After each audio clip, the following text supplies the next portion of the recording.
저희 채널에 대해 이러한 반응들이 종종 있습니다. 이 채널은 영양제는 다 효과가 없다고만 한다. 제2의 명승권이다.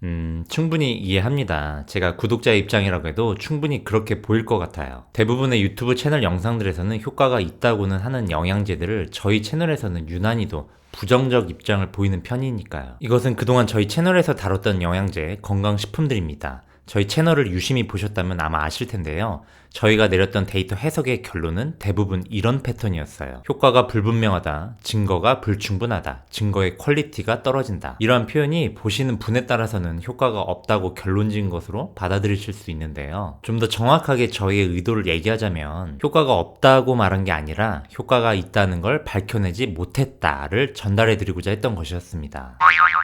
이게 언뜻 보기엔 아마 같은 말처럼 보일 수도 있는데요. 오늘 영상을 통해서 이 차이를 완벽하게 이해하신다면 그동안 저희 채널이 왜 그렇게 건강식품에 부정적 입장을 보여왔는지 충분히 납득이 되실 겁니다.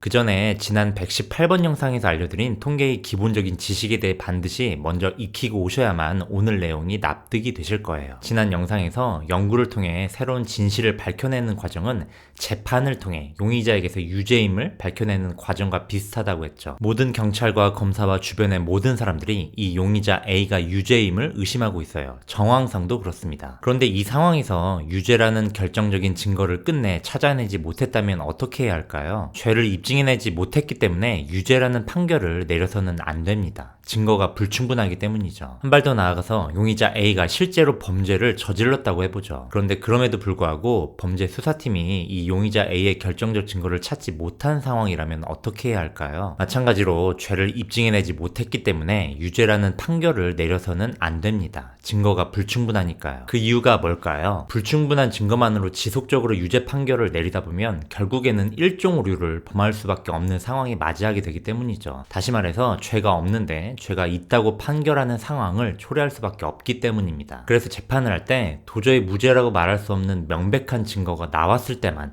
유죄라고 판정하는 원칙인 무죄 추정의 원칙이 필요한 것입니다. 물론 이것 또한 범죄자를 처벌하는 데 있어 완벽한 원칙은 아니죠. 너무 원칙주의이기에 범죄자를 놓치는 일도 분명 생길 겁니다. 그러나 그럼에도 불구하고 이 원칙주의를 일관되게 유지하지 않는다면 죄가 없는데 죄가 있다고 판결하는 더 큰 피해를 초래할 수 있게 되죠. 다시 말해서 죄인을 찾아내서 처벌하는 것보다 무고한 사람이 처벌을 받지 않게 하는 것이 훨씬 더 중요한 가치라는 뜻입니다. 이러한 관점으로 영양제를 한번 들여다볼까요? 의사, 약사, 연구자 등 모든 사람들이 이 영양제 B가 효과가 있을 것으로 추정하고 있습니다. 정황상도 그렇고요. 그런데 이 상황에서 영양제 B가 효과가 있다는 결정적인 증거를 끝내 찾아내지 못했다면 어떻게 해석해야 할까요? 상황 그대로 증거가 불충분하잖아요. 그러므로 효과가 있다고 말해서는 안 됩니다. 실제로 이 세상의 조물주가 영양제 B를 효과가 있게 만들었다고 할지라도 인간의 능력으로 증거를 못 찾았다면 마찬가지로 효과가 있다고 말해서는 안 됩니다. 이게 단순히 인간의 능력이 부족해서 증거를 못 찾은 것 같은데 이런 상황에서 효과가 없다는 전제를 유지한다는 것이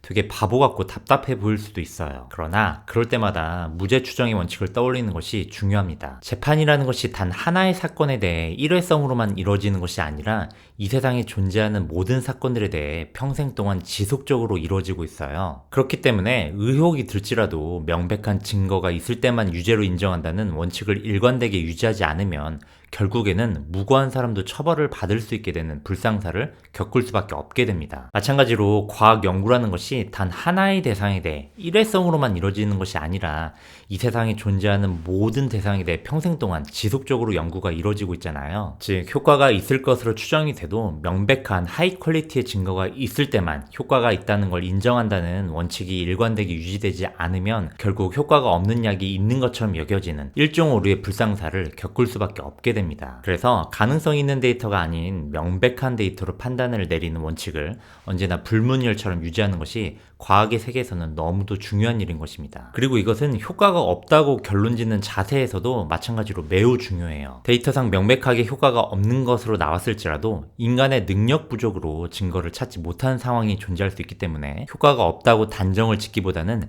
지금까지의 데이터로는 효과가 있는 것을 밝혀내지 못했다라는 자세를 유지하는 게 중요합니다. 이렇게 해야 이종 오류를 좀 더 예방할 수 있으니까요. 바로 그동안 저희 채널에서 효과가 없게 나온 연구를 설명할 때 보여드렸던 패턴 있죠. 저희가 의학연구 데이터를 해석해서 구독자분들께 진실을 알려드린다는 소신을 갖고 있긴 하지만 그 전에 저도 수많은 유튜버들 중 하나일 뿐이에요. 그렇기 때문에 당연히 구독자가 10만 명, 100만 명 그 이상으로 많아지길 바라고 영상의 조회수도 100만 뷰 이상으로 나오길 바라는 마음이 언제나 존재합니다. 그리고 그렇게 될 수 있는 방법 또한 알고 있고요. 불편한 진실을 저 역시 다루고 싶지는 않아요. 듣기 좋은 내용, 듣고 싶었던 내용, 희망에 가득 찬 소리만을 전달해드리고 싶죠. 그런데 그 방법들을 시도하지 않는 이유는 그 방법들이 저희가 지난 118번, 119번 영상에서 알려드린 통계학의 본질과 완전히 반대되는 방법이기 때문입니다. 통계학의 본질과 반대된다는 것은 누군가는 결국 일종 오류의 피해를 입게 된다는 것을 의미하죠. 저희 빅데이터 닥터는 통계학의 본질을 그대로 따를 뿐입니다. 신기하고 흥미롭고 새로운 지식을 찾는 가치보다 구독자분들의 안전을 보장하는 것을 더 중요한 가치로 여기고 있을 뿐입니다.